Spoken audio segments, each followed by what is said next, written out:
Om Shri Ganeshaya Namaha. Om Shri Saraswatyai Namaha. Om Shri Gurubhyo Namaha.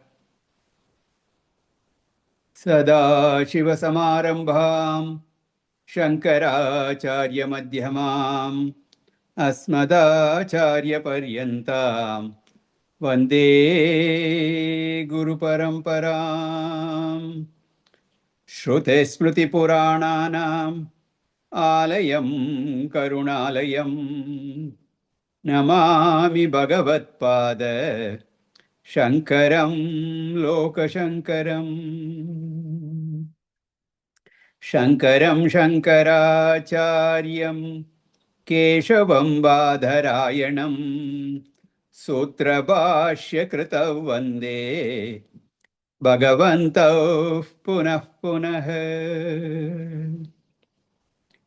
Samasta Jana Kalyane Niratam Karunamayam Namami Chinmayam Devam Sadgurum Brahma Vidvaram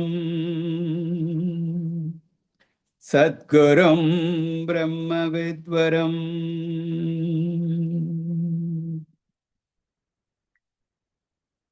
Om Sahana Bhavatu Sahana Bhunaktu Sahaviryam Karavavahai Tejasvi Navaditamastu ma Vidvishavahai Om Shanti Shanti Shanti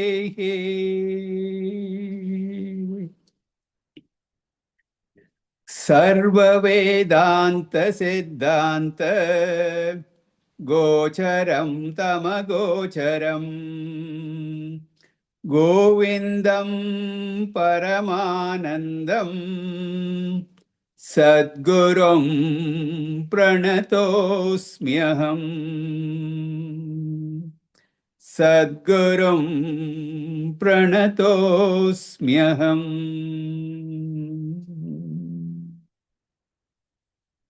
Hari Om. From the 154th verse, Shankaracharya reveals the nature of the Annamaya portion and also said that such an Annamaya kosha cannot be identical with the Atma, because Atma has features that are totally different from that of Annamaya. And the differences were brought out in verses 154 to 156. And they were re-emphasized in verses 157 and 158. We've seen all that before. And he strongly criticized the one who identifies himself with the body in verses 159 and 160. And he said, one may be a great scholar, maybe a vidwan, but if he takes himself to be the body, he's only a fool. The one who knows I am Brahman and Atma as the self He is a realized sage. So he implores Atratma-buddhim tyajamooda-buddhe Tvang mam samedosti purisharasau Sarvatmani brahmani nirvikalpe Kurushva shantim paramam bhajasva. He says, give up the notion that I am the body.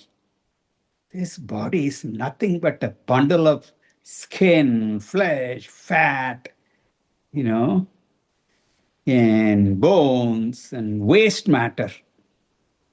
That's what it is. Identify yourself with Brahman, the self of all beings. Thereby attain the highest peace.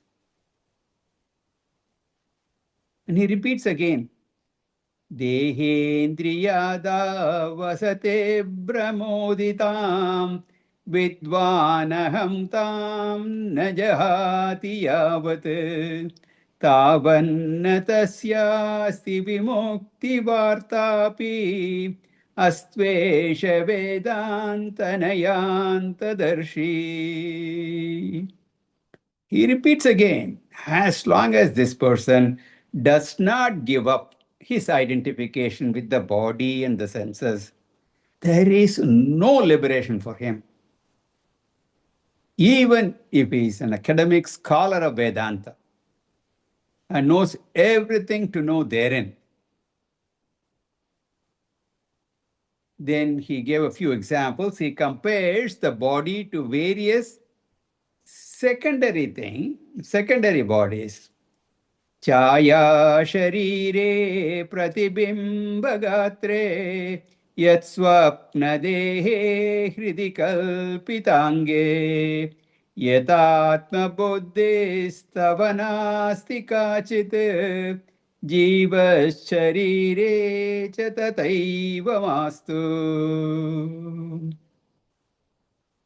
The shadow body, the reflected body, dream body, the imagined body. You never have an identification with any of them. In the same way, may you not identify with this physical body also. It is Dehatmadhire Nrnama Sadhyam Janmadi Dukkha Prabhavasya Bijam Yatastatastvam Jahitam Prayatnat Tyakte tu Chittena Punarbhavasha. I notion in the body, that is the seed for the samsara dukkha. Therefore, put all your efforts to give it up. This I am the body notion, you just give it up.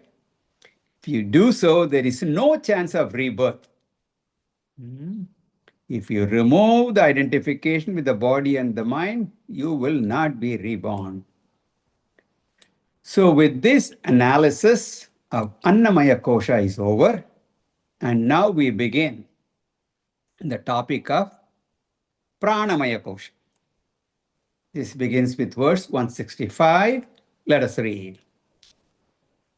Karmendriyai panchabhiranchitoyam Karmendriyai panchabhiranchitoyam Prano bhavet pranamayastu koshah Prano bhavet pranamayastu koshah Yenatmavanannamayo Yenatmavanannamayo pravartate sau sakala kriyasu Pravartate sau sakala kriyasu Karmendriyai panchabhiranchitoyam Prano bhavet pranamayastu koshah येनात्मवानन्नमयो न पूर्णः प्रवर्तते सौ सकलक्रियासु. So the previous verse, the Annamaya Kosha, Viveka topic was concluded. And as I said, it started from verse 154, completed with verse 164. So in 11 verses, Bhashyakara has written, he has written 11 verses just to negate the Sthula Sharira Abhimana, to not have identification with this gross body, which is nothing but anatma. It is not the Atma. And he completed by saying that one who has to put forth a lot of effort for dethroning Annamaya itself from the I status, and if he does that, he is not reborn. If that is in effect, we will be able to tackle the latter. First, get rid of this body identification. And then you will be able to get rid of the identification with the other subtler koshas. The identification with the subtler koshas are even stronger. So you start with this body identification, get rid of it first. So as we go more and more interior, the abhimana is stronger. Very simple. If you have to choose between physical pain and mental pain, what would many people say? I can withstand the physical pain. But this mental, intellectual pain, I tell you, so tough. So tough. The physical pain you can manage. There are plenty of painkillers are there. Okay. Take 2 aspirin and call me in the morning, the doctor says. It works also for the physical pain. But to tackle even the medication for all, the drugs they have, the psychiatrists use, they have so many other side effects. They will fix one thing and they will open up a can of worms elsewhere. Even that, of course, psychiatrist is still treating only physical, you might think, but it is. Anyway, I will not get into that, right? But very clear, the mental anguish, pain, etc., very difficult. The physical part, disidentification itself is so darn tough. So when you come to the inner koshas, is that much more difficult. So he starts to deal with the pranamaya kosha viveka. And he does that in 2 verses, 165 and 166. Pranamaya kosha is close to Annamaya kosha. One is physical, the other one is physiological. Therefore, he does not spend a whole lot of time on the pranamaya kosha.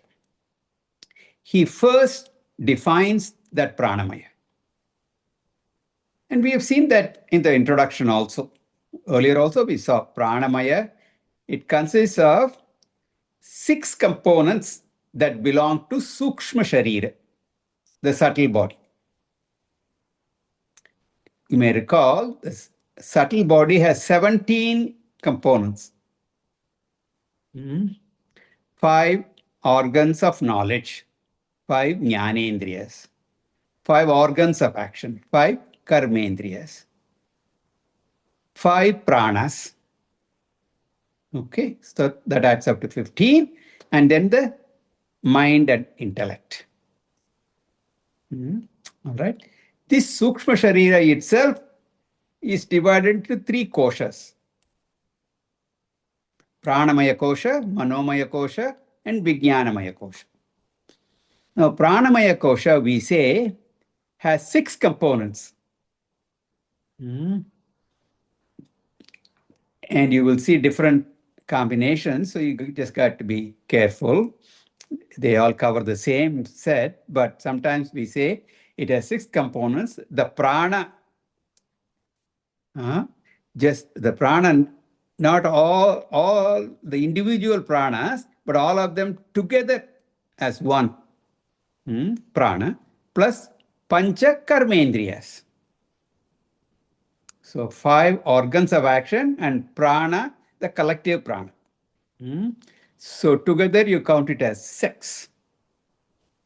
Or if you want to count each of the pancha pranas as 5 pranas and 5 karmendriyas, it's also counted as 10.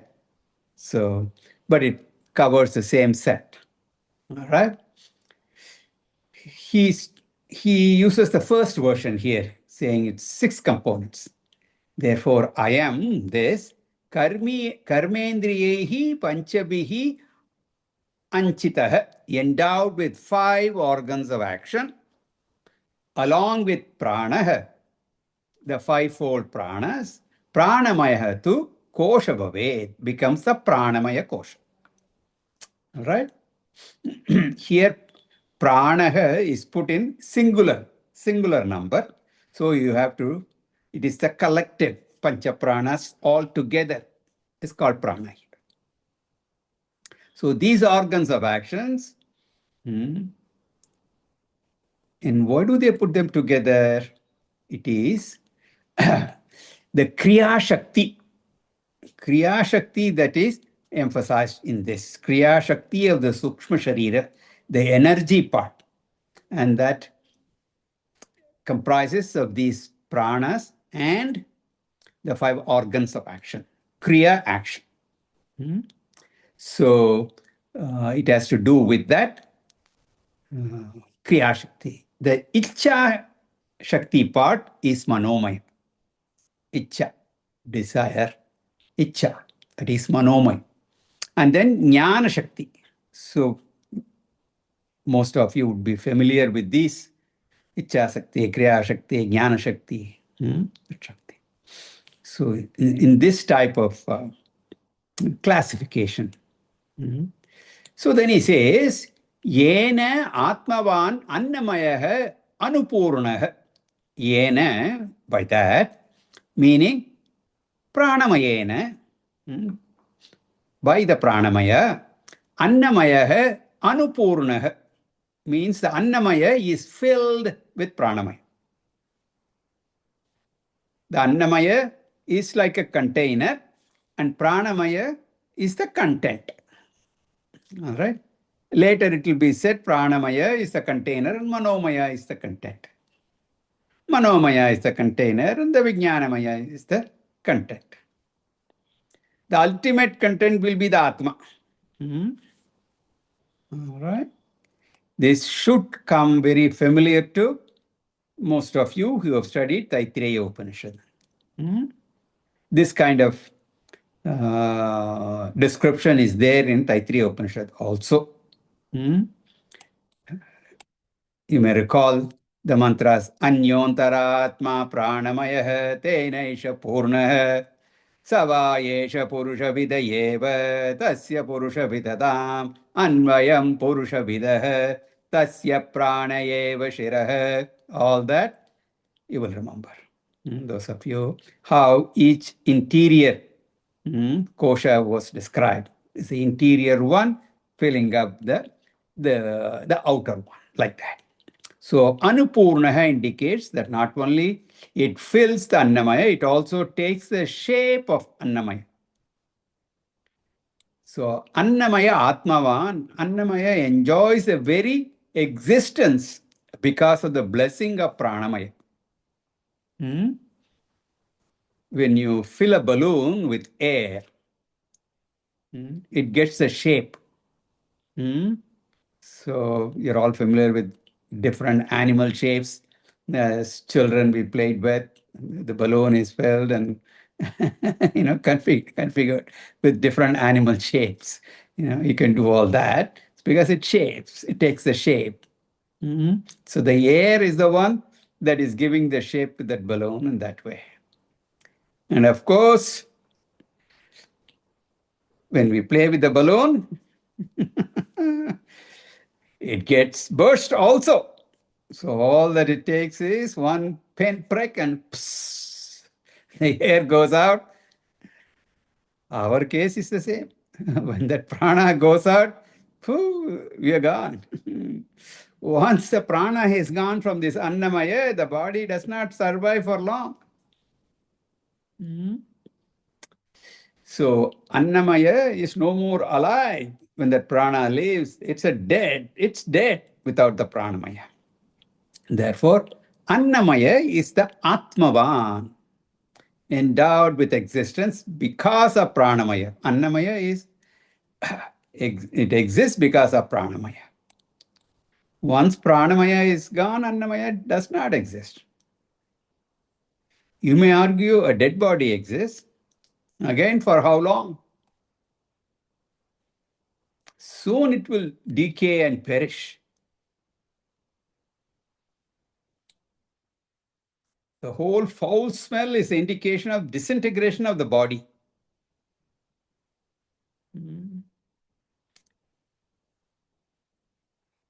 Without pranas, the body disintegrates.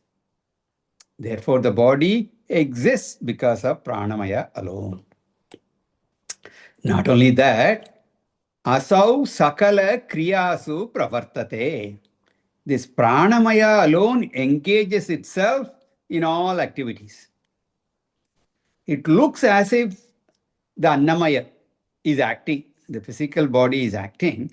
Really, annamaya is like the chassis of a car.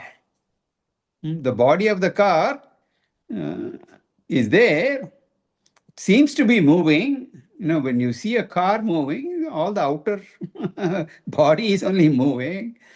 But really, how does it move? It moves because it has an engine in it, and the engine function, and then the car moves, pushed or pulled by the engine. Similarly, when a fan is rotating, the blades are rotating. You see the blades rotating, but then it's because of the electricity that is flowing through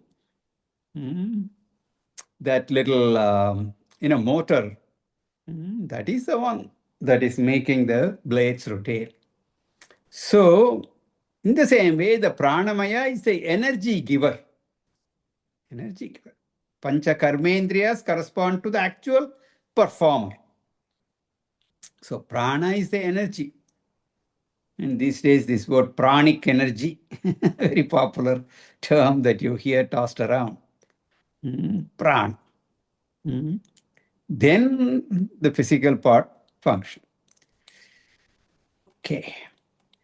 So much for a description of pranamaya. And then the next verse, 166, okay, has a peculiar meter. The meter is called Matta Mayuraha Vrittam. Mayuraha, peacock. Moves like a peacock, not any ordinary peacock. Matta, it is that peacock is very excited also. And it is dancing with the head shaking and all that. They have different names for these meters, very descriptive. So it should be sung like that. I don't think I can do that, but bear with me. Okay. Verse 166. नैवात्मापि प्राणमयो वायुविकारो नैवात्मापि प्राणमयो वायुविकारो गन्ता गन्ता वायुवदन्त बहिरेशः गन्ता गन्ता वायुवदन्त बहिरेशः यस्मात् किञ्चित् क्वापि न वेतिष्ठमनिष्टम्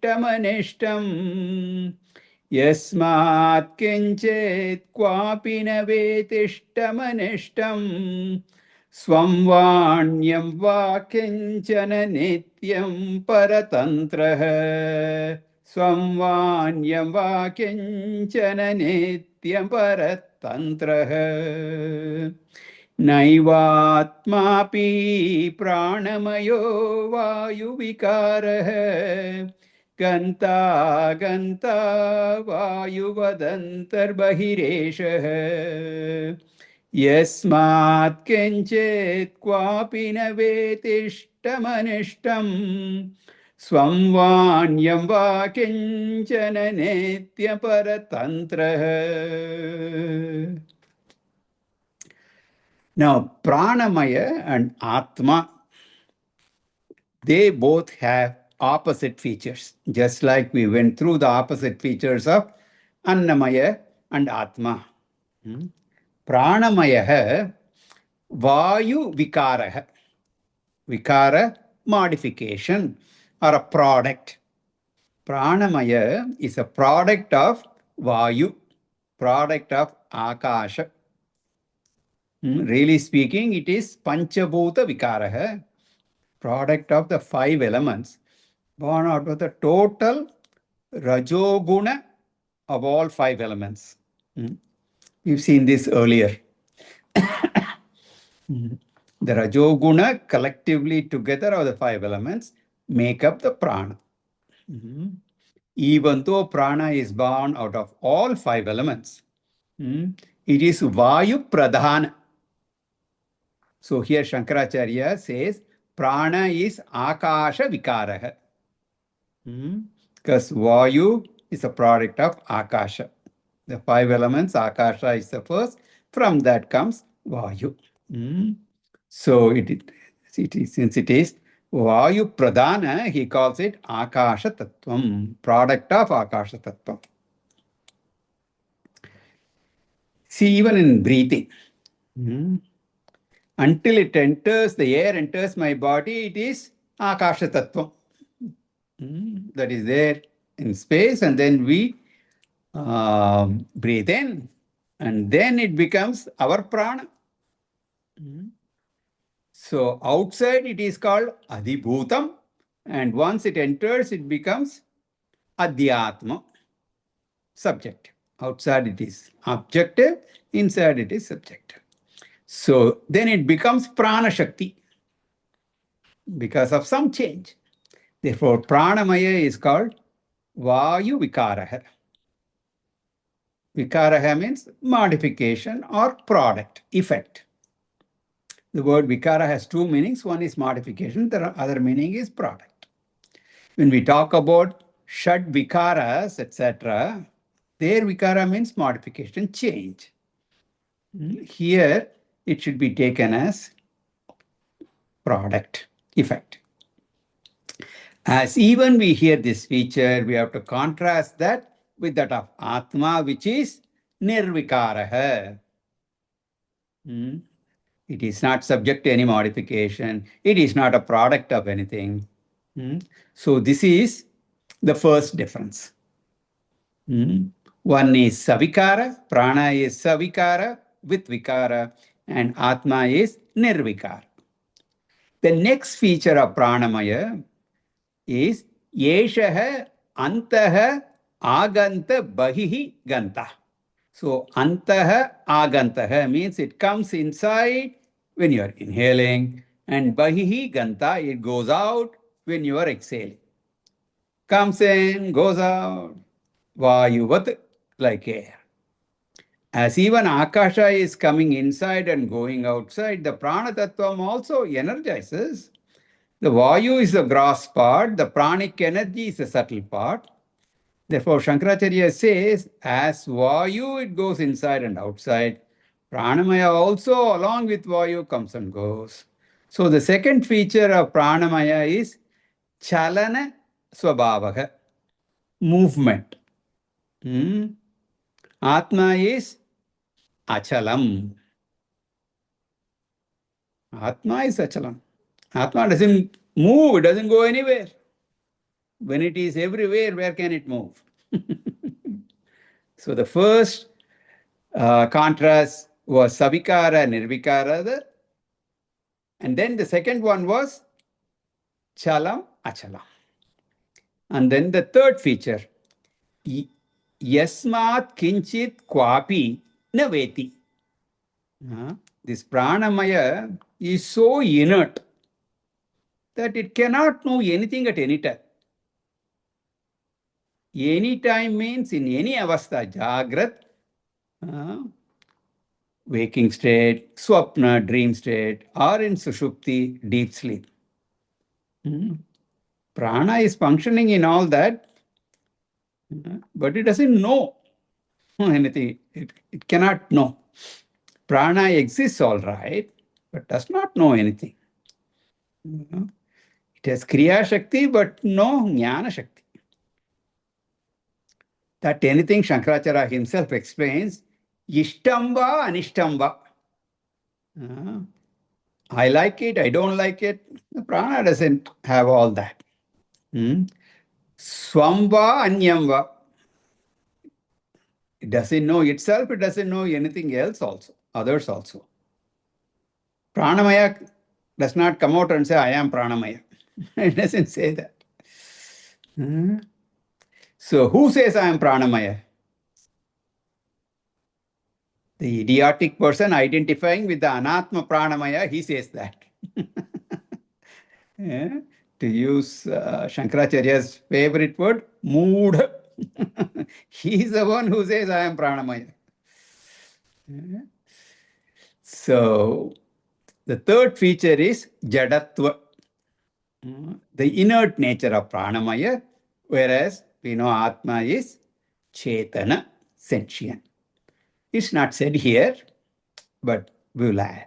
So, this is the third contrast between Pranamaya and Atma. And the fourth is Pranamaya is Nityam Paratantraha. Paratantraha means dependent on something else, dependent on other factors. First, to be effective, that prana to be effective, it needs annam. Okay, if I do not eat properly, one function after another will deteriorate. One day you fast, I tell you, it just saps all the energy out of you. And if you continue it for a few days, you will see. So prana, apana, vyana, udana, samana, all of them go down. Your energy level goes less and less. Then you will not be able to do any action also. Therefore, first it is dependent on food. So many other things. You may be eating all right, but you're not up to it. Moody. Will is not there. I don't want to do anything. All that. Then only the energy comes out and you can do something. So in all aspects, this pranamaya is not swatantra, not independent. It is paratantra. Whereas Atma is nityam swatantra. It's always independent. So this is the fourth difference.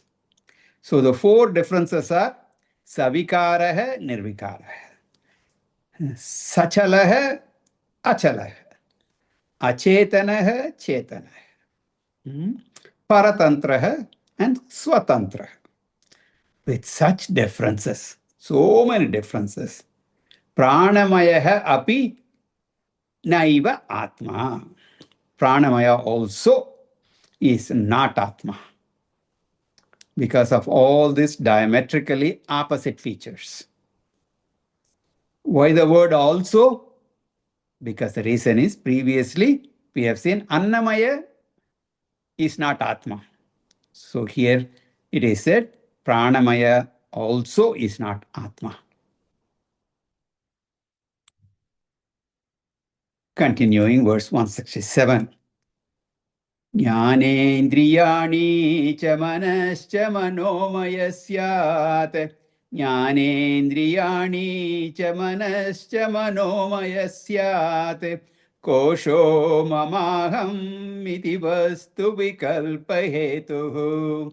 Kesho ममाहमिति वस्तु विकल्प हेतुः संज्ञाति भेद कलना कलितो बलीयान् संज्ञाति भेद kiln कलितो बलीयान् तत्पूर्वकोशमपि पूर्य विजृम्भत यः तत्पूर्वकोशमपि पूर्य विजृम्भत्यः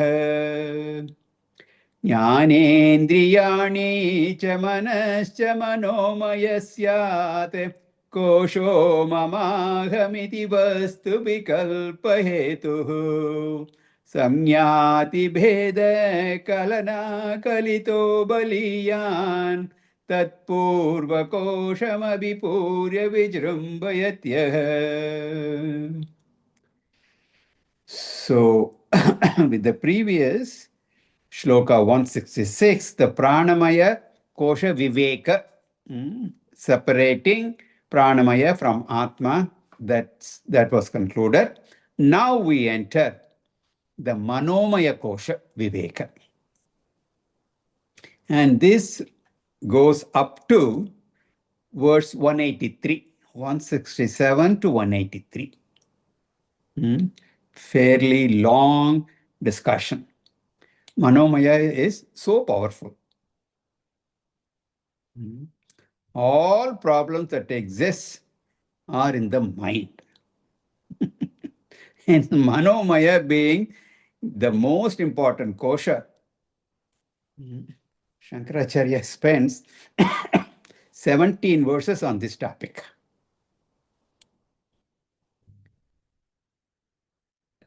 The Pranamaya consists of 10.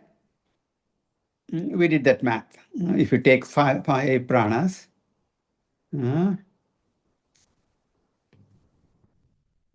the 5 karmendriyas, we said together 10. Now, Manomaya consists of 6 organs.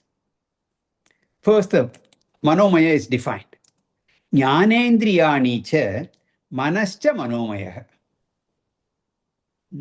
It consists of 6 components. The mind, the antakarana, mind, and the 5 organs of knowledge. Manomaya, that kosha, that has the 5 organs of perception, jnanendriyas, and then the antakarana, mind.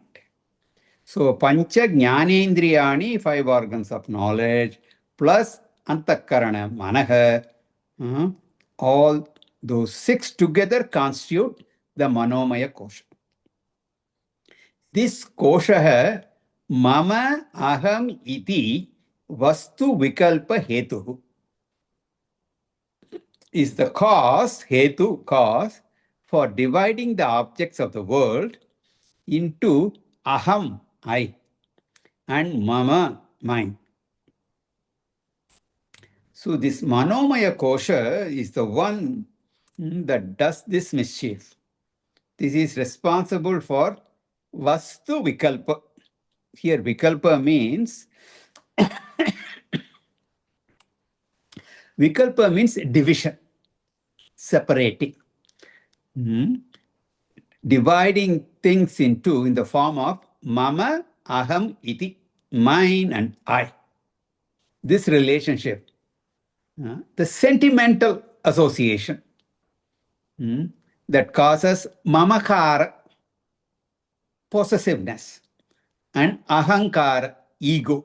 This is all the mischief of Manomaya kosha.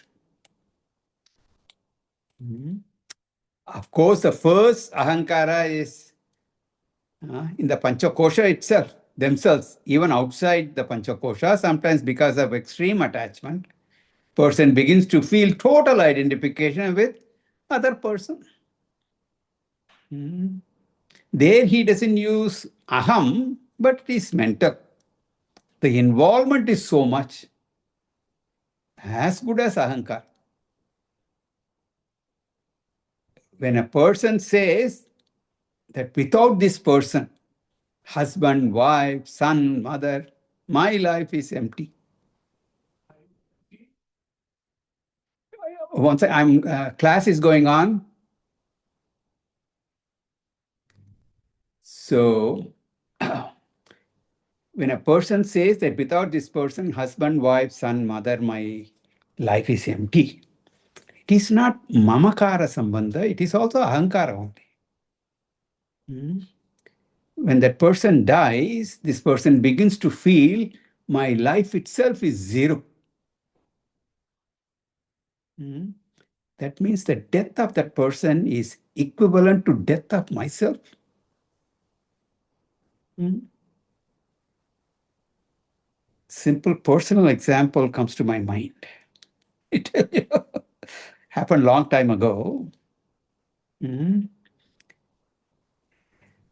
They were pulling a tooth, uh, or set of actually teeth, a few of them, from my son. He was 6 or 7 years old. These are only, or maybe a little older. I don't know. I don't remember exactly. And I happened to be standing outside, just outside the door of the dentist office as he was extracting. As he was extracting, pulling the teeth out, my son was just fine. The person who fainted was me. And they had to attend to me. They brought the smelling salt and trying to make me stand up. This is how much that attachment is. This is, I'm not making this story. Actually, it happened. This is a, so this is that ahankara is so strong with a child. The mother feels that kind of attachment, the father feels that kind of. It is there. So, this relationship is not one of association, it is of oneness itself. This is called tadatmya adhyasa, superimposition of total identification. When I see that person as related to me, it is called samsarga adhyasa, relationship, simple relation. The loss of a person is loss of something belonging to me. I do not see as the loss of myself. So in mamakara adhyasa, the pain or loss is lesser. In ahankara adhyasa, the pain of loss is immense. Samsarga adhyasa, the pain of loss does not create all kind of suicidal tendency. That person is not there. I don't want to live at all. All that comes in. This is defined as tadatmya, total identification. The cause for both types of attachment is the manomaya, an emotional mind, with regard to one's panchakosha, as well as with regard to the external world. So, aham mama iti vastu vikalpa, this is me, this is mine. This classification is called manomaya. This manomaya is samyadi beda kalana kalitaha. Kalitaha means endowed with. Kalana means relationship, association. So samnya means nama, adi refers to nama rupa. Nama rupa. Beda, variety. So varieties of names and forms and associations with them is called samyadi kalana. This cup is associated with a particular form and particular name. Let us say this water bottle, blue in color, it has certain shape. Nama rupa, it's all there. The phone, particular form, particular name. With all that, the mind is saturated with varieties of association, like names and forms. Why does Sankaracharya say so? Actually, it is the objective world which is associated with names and forms. Because the whole world consists of objects, the specification of each object is determined by form and nature. That's all. And of course, it includes desha, kala, karma, etc. Also, Shankaracharya says that it is the mind that is associated with this. Mind constantly perceives and registers the experiences of the world. So, whatever be the nature of the world, those thoughts are in my mind. All the time, my mind is preoccupied with the world alone. All the time, except during sleep. Most of the time, mind is in the world alone. The world is full of this samyadi beda kalana. The world is associated with all this. The mind is associated with all these divisions. Therefore, he says, samyadi beda kalana kalita hai, endowed with, saturated with, preoccupied with, soaked in these varieties of nama rupa. So when we are worrying about our children, where are the children? Children is not in front of us. We are all in the class. The mind has the children within itself.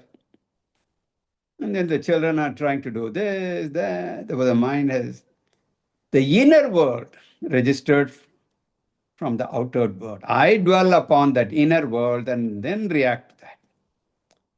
Therefore, the mind is full of all this.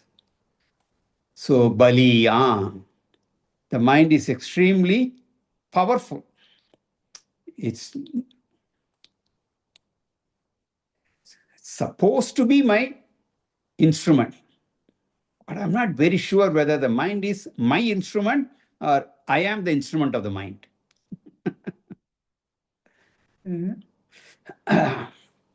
Often, even when the intellect says an action is wrong, the sentimental mind, the attached mind, tells do this, do that. It overrides the intellect sometimes. The emotions override. I don't ask the mind to shut up, but I succumb to the mind's strength and agree to do what it says. Normally, I should be strong. The intellect should be the control of the mind. But actually, the mind quite often is pretty strong. Therefore, Baliyan. Why is the mind so strong? It's not the mind by itself, the mind which has a samyadi beda kalana, an emotional mind, a sentimental mind, full of likes and dislikes. That mind is powerful. That mind has become full of thoughts because of the world, backed by the world, such a vast and powerful world. The mind becomes extremely powerful. So, what does the Manomaya do? Tat Purva Kosham, that previous kosha, which is the Pranamaya kosha, Habipurya, it fills it up. So, Yaha Vijrumbate, that which exists, filling up the Pranamaya kosha, which is the previous kosha. This is the Manomaya kosha. It functions, stands out powerfully. This is a general description. The Vijumbrate word is used when the existence is prominent existence, dominant existence, shining. So, thus, Manomaya exists, filling up the Pranamaya with all its faculties. So, this is a general description. More of it we will see in the following verses. We will take that up in the next class. Om Purnamatav Purnamidam Purnat Purnamudachyate Purnasya Purnamadaya Purnamevavashishyate. Om Shanti Shanti Shanti Harihi Om Shri Gurubhyo Namaha Harihi Om.